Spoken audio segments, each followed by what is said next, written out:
Hello, I'm Stephanie Mandeville, Communications Director for NEA Rhode Island, and today is Friday, January 15th, and this is Ask Larry and Bob, where we have conversations about education, labor, politics, and current events in Rhode Island. And with me, as always, is NEA Rhode Island President Larry Purtill and NEARI Executive Director Bob Walsh. Good morning, gentlemen. Good morning, Stephanie and Larry. And Bob.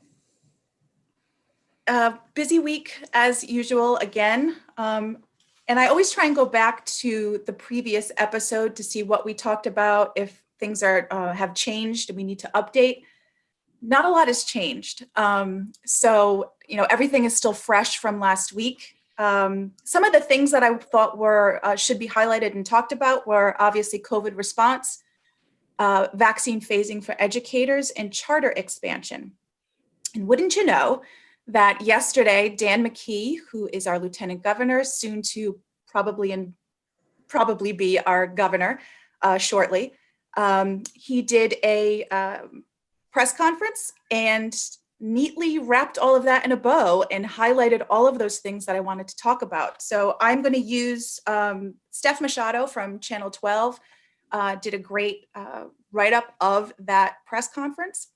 And so as far as COVID response, the Lieutenant Governor said that he suggests that municipalities could be getting more power over decision-making when it comes to coronavirus-related issues. And he said, quote, "I believe the local districts should get the information that they should be getting, making decisions, and the state should be doing everything they can to support those decisions." On charter expansion, he said, quote, "I'm not looking to expand charters, I'm looking to improve schools." McKee gave some indication on where he stands regarding vaccine distribution, noting that he wants teachers and school personnel to be prioritized, but said he would follow the science to make decisions as he continues talking with the health department's team. And he said, quote, "In order for us to get the economy back, we have to get the schools back. So that means that we certainly have to raise the priority level for teachers and school personnel." Neatly wrapped in a bow of many of the things that are important to us. So, Bob, why don't you kick us off in response to all of that? We could not be happier with everything our incoming governor is saying on all the topics that are on the top of all of our members' minds. While we may have had differences in the past and we'll have differences in the future, this is about the best transition start we could have imagined and hoped for. People know, in the same way we argued with Governor Raimondo on pensions, we argued with Lieutenant Governor McKee on charters, but he hit it out of the park by talking about it's got to be about improving the quality of public education and putting resources there first. We fully agree with that. We have been saying loud and long that not so much that our members on the front lines in the schools should go ahead of anyone else already mentioned in the first phase tiers that have been announced for vaccines. We just need to know, and it would be abundantly fair for us to know where we stand. And again, Lieutenant Governor McKee's comments were right on the money there.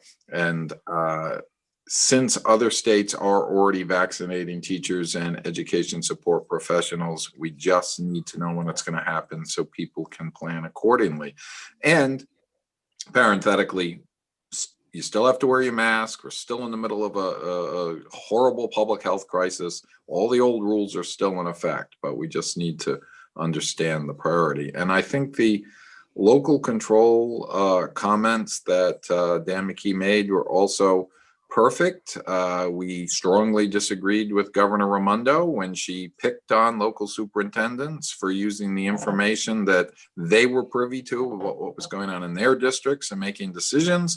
And I don't think that Governor McKee is going to tell people they're throwing in the towel when they make decisions that are in the best interest of the students and those that educate them. So 3 for 3, things are going great. Stay the course of that type of dialogue and feedback. So wonderful, just great. I mean, makes it easy. Larry, I know that you zoomed in on the vaccine subcommittee, which was early this morning. Can you speak a little bit to that? Sure, I did, and they are still going through phase one, deciding who's going to be at the top of phase two, listening to the science, and then they open it up to for people to make comments. And certainly, a lot of people out there are concerned about the timeliness of it. When's the vaccine going to be available? In what order are people going to be vaccinated, or what groups, etc. And as Bob touched on and you touched on with Dan McKee, Dr. Bryce, the Bristol Warren superintendent, who was on that subcommittee, spoke out in favor of, school-based personnel getting in as soon and as quick as possible. I testified briefly to the same effect.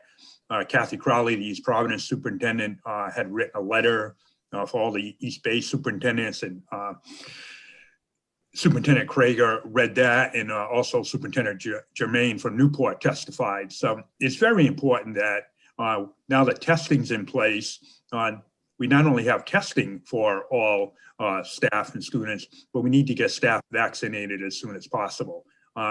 We still have lack of staff for in-person education and for teaching. That will help ease that burden. It will also ease the stress that a lot of parents and families are under. Do I keep my child home? Do I send them to school? If I keep them home, am I going to be able to work, or am I going to lose pay? I mean, it's a complicated issue, but vaccinating school-based personnel will help in all that.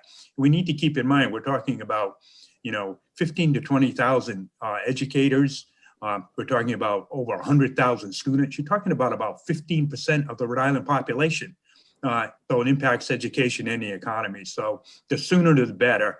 And we just need them to say, when is this going to happen, and make it a priority. I think that would be, again, helpful and ease the stress and burden. The big part of all of this is the mental stress that people are under, and knowing when that's going to happen would really help. A parenthetical comment on the substitute shortage problem. Folks know that teachers are prohibited from going back to work under what's known as the 75-day rule after they've retired. Governor Raimondo suspended that rule by executive order, and that has to come up for renewal at the end of the month. And we've requested Representative Justine Caldwell, who is certainly a friend of ours, was contacted by a retired ESP member who brought to her attention that she was back working and is impacted by the same rule, and the executive order does not cover that. So we've made a request that when they renew the executive order, they expand it to cover our ESP members, because the same absences and shortages related to folks having COVID or quarantining because they've been exposed impact our education support professionals as they do our teachers, and retirees in both categories have been called to serve. So hopefully, I think that's in the next couple of weeks, and hopefully that issue will get resolved. And we thank Representative Caldwell for bringing it to our attention so quickly. Yes, we are currently living the substitute shortage in our house because our classroom, my daughter's classroom, is closed because of her teacher's home, and there's no sub. So we're on distance learning for a week longer than the majority of the rest of the school because there are no subs. So. Yeah, and we've talked extensively about that in the past on this show. We have. I know that we want to touch a little bit on the General Assembly. We did briefly last week. I know there's been some leadership shifts. I know that we have a new Senate Committee on Education chair.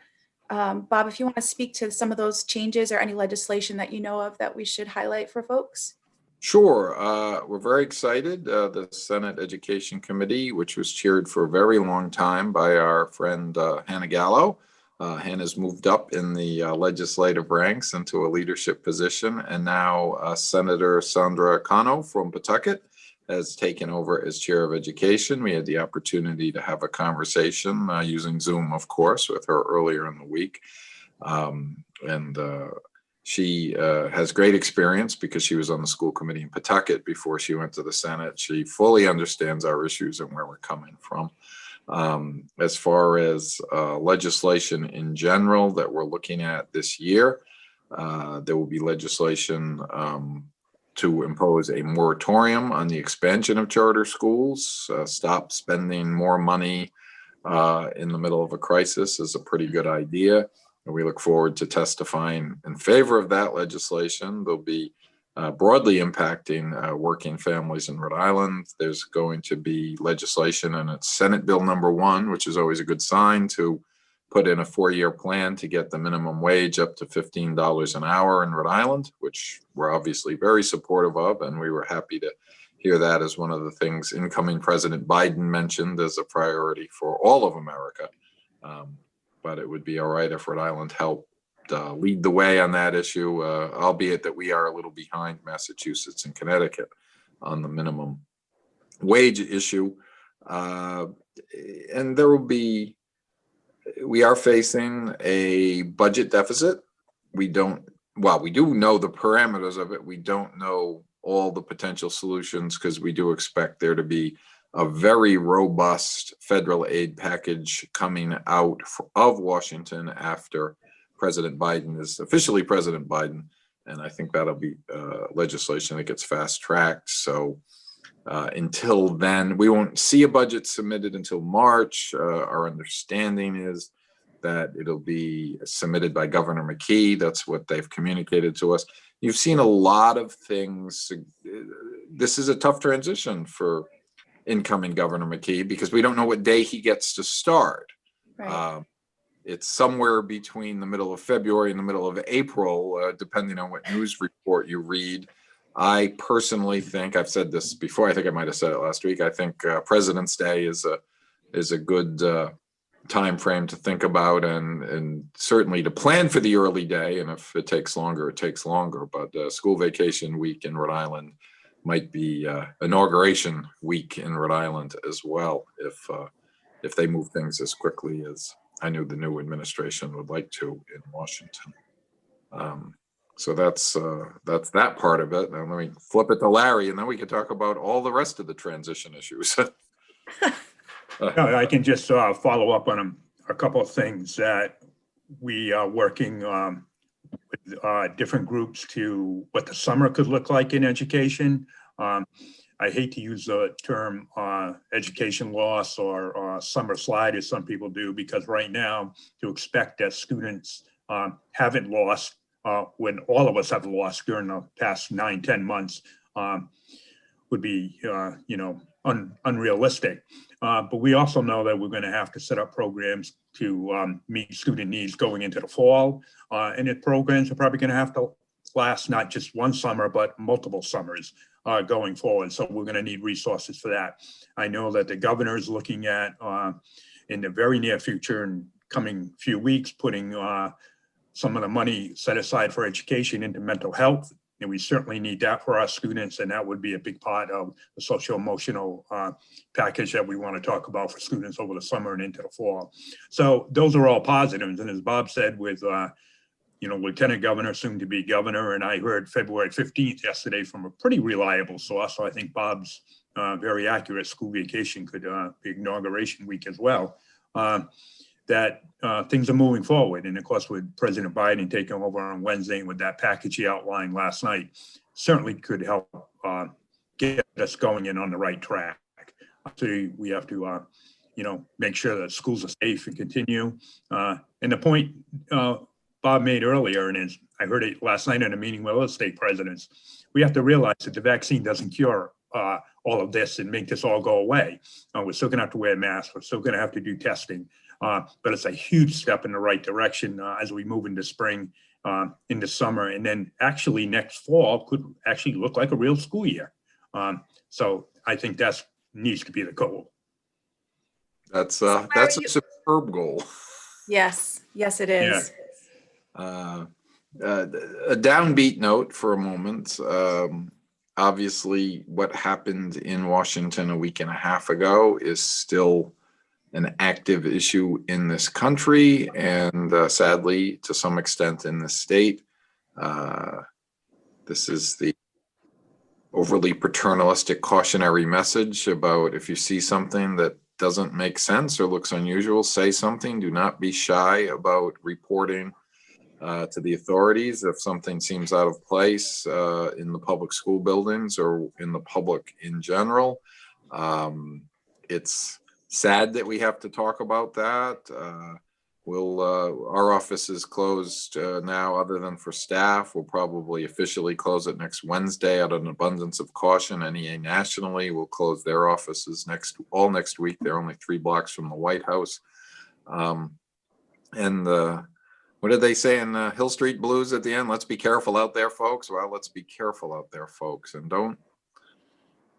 don't be shy about if something looks a little off, making sure you bring it to the attention of folks. It's the current president has tried to gear down his messaging in the last couple of days, but he lit a match, and it's tough to blow that match out. Have to take that back. Tough to take that back. So as not to be downbeat and everything, we like to talk about politics in this show, and we're the only 3 people that we know of that have not put their names in for lieutenant governor. Well, You there's haven't 2 checked of your us. email. I don't As far as know I about know, Stephanie. I don't know about Stephanie. As far as I know, that would mean that if it went to a vote, we would control it, because if everyone votes for themselves, the 3 of us could get to decide who actually got it. That will be under the current law. That is the choice of the incoming governor. The legislature might change that law. Speaking of other bills before the legislature, and there are a lot of flavors to that. We don't have an organizational favorite in that race. We do have some people that we don't like because of their stance on the issues in the past. I know that my friend, Senator Lou DePalma's name is in the mix, and he's always been a great, strong advocate for our issues. So there's a shout out to Senator DePalma on that basis. We have others in the mix who were part of the lawsuit against continuing contracts. So they are not our favorites. Someone asked me, well, what would you advise the governor to do politically? I said, well, to the extent that we have 3 people who have actually been elected statewide that are currently serving, and our attorney general, our secretary of state, and our general treasurer, that's probably the easiest list to go to first. I don't think that the attorney general is doing anything but being attorney general, and he can run for re-election. That gets it down to Secretary of State Gorbea and Treasurer Magaziner. So I would say, if you want political advice, start there. They've already passed muster of the voters in statewide elections, and could certainly jump into those seats ready to serve, and have both acquitted themselves wonderfully well in their current jobs. So wearing my old, as Ian Donna sometimes calls me, the shadow chair of the Democratic Party. And we have a real former executive director of the Democratic Party here. That's my free advice to the world. But other than that. Incidentally, since you mentioned Nellie Gorbea, she and Ian, political roundtable this morning. If you haven't caught it, try and catch that. She is the guest. Nellie Gorbea is the guest, and she's just wonderful. I think she's been an amazing Secretary of State. Just wanted to highlight that. Because I think she's fantastic. Well, I think that if you can run elections in a pandemic, as well as Secretary of State Gorbea has done that, maybe if she was lieutenant governor, she could oversee vaccine distribution in the same way. We treat it like going to the polls. You go to the vaccine site and get vaccinated, and you use the same rules. I saw that someone had mentioned that with a different state, I think maybe. Wow, do we have a mechanism where we actually have significant numbers of the public come forward in an orderly fashion to stand in line and do something? Well, yes, we do. We call them elections. So, that. Instead of getting a sticker, you're going to get stuck. If we can do the same thing, we'll be better off. That's right. And then run the same election, 3 to 4 weeks later, because for the second vaccine. So there's all sorts of possibilities. But we'll get to report on what happens in a future episode. Before we wrap up, I want to say I am currently preparing an email for all members that is chock full of stuff. One of those things that's highlighted, Larry, your comments made me think of it, is mental health. And one of the things that we're highlighting in this email to all members is this partnership that we have with the Yale School for, Social emotional center. I believe it's the social emotional center yes. bracket. Yes. So could you speak a little bit to that? I know you worked really hard trying to get this up and running, and NEA Rhode Island has partnered with the Rhode Island Federation of Teachers, the Governor's Office, Rhode Island Foundation, and RIDE to present this. So Larry, if you could just speak to that a bit. Yeah, I say, and I'm going to go back to what my Connecticut colleague Jeff said about it, who's the president of CEA in Connecticut. Just Connecticut made this program out of Yale University and Dr. Brackett around how to deal with social emotional needs of students, especially during a pandemic. It's a 10-hour course that people do at their own rate because we're helping to fund it, and the AFT is helping to fund it, and the Rhode Island Foundation and the Governor's Office. It's free to all our members, teachers in ESP. It's been free in Connecticut. Jeff said probably a large majority of educators in Connecticut have taken it or are taking it. Said it's a great program. I know Mary Barton, who does our professional development here, has raved about Dr. Brackett. So it's a great opportunity. When you're done, you get a certificate that you completed it from Yale, et cetera. But it's just a great opportunity, and you can do, as I said, you can do it at your own pace. I do understand it's a pretty intense 10 hours, so you don't want to do it all at once. But it's a great opportunity, and it continues to highlight that before we can do anything else, we need to take care of the social emotional needs of our students, and we need to give our members the resources to do that. Whether you're secretary in the school, whether you're aide in the classroom, whether you're a bus driver, whether you're a faculty member, whatever, this is so key. So I'm excited about this. And again, working with Frank at the AFT and through the governor's office, we're really happy to bring this, and people can start signing up now. So all of that information is going to be in the all-member email going out later this afternoon. It's also already on our website at neari.org/PD program. And there are other new programs that are highlighted there as well. Any other closing remarks from either of you?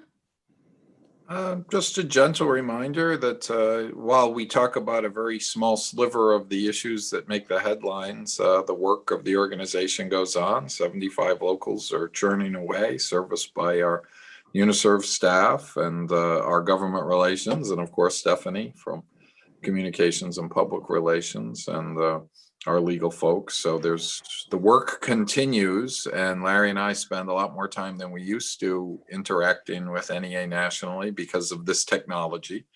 Every week I meet with my peer group of executive directors across this country, and Larry does the same with the presidents, and then we jointly meet with larger group coming together. As Stephanie has said to us many times, when there's a crisis, you communicate more. And there is a crisis. There are several crises in the country. So we are communicating more, and it's working very well. And I'm very proud of the work we continue to do here in Rhode Island. Larry highlighted the program with Yale. Our Read Across Rhode Island book is stamped that Dr. Kendi was a co-author of. So we are tackling all the big important issues while we're going about the day-to-day work of the organization. So I know it seems like a lot longer than only 2 weeks into 2021, but thank you once again to everybody for all you do, and keep up the good work. We will get through this. We will get through this. I think one of the advantages of spending so much time with our colleagues around the country is not only do we get ideas and share ideas, but we also understand we're all in this. It's not just a Rhode Island problem or a California or a Missouri problem.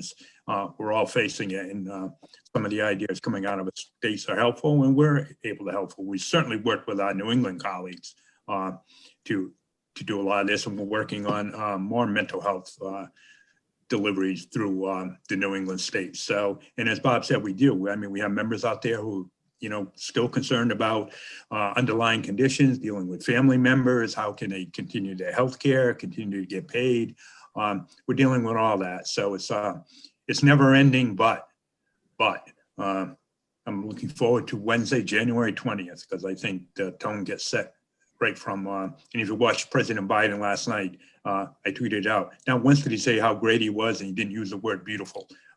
So just that, but just I'll the breathe tone, on January 21st. yeah, I just just the tone need and that the extra in 12 optimism. hours or so. Optimism is helpful. Talk about mental health. Being optimistic is helpful. So again, thank you to all our members for everything that you do and continue to do. It's been one hell of a 10 months. It has been that. Thank you both so much. Thank you, and see everyone next week. Yes.